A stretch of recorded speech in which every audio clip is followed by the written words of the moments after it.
Võta kasutusele mõned nipid ja omanda teadmised, et koristamine läheks kodus kiiremini ja tõhusamalt. Teadlik koristamine algab enda jaoks õigete vahendite kasutuselevõtust. Kodus piisab pindade puhastamiseks vaid veest ja mikrokiudlapist, seega sa ei pea koju keemiat väga varumagi.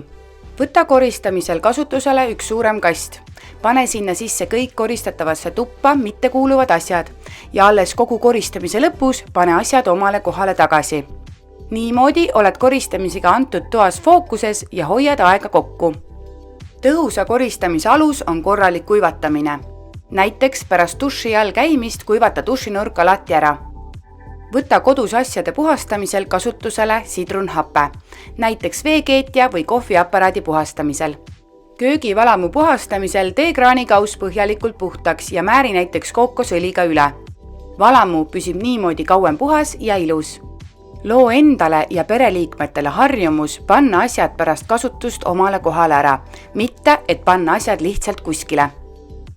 Korista teadlikult, sest niimoodi ei tundu koristamine üldse tüütu tegevus.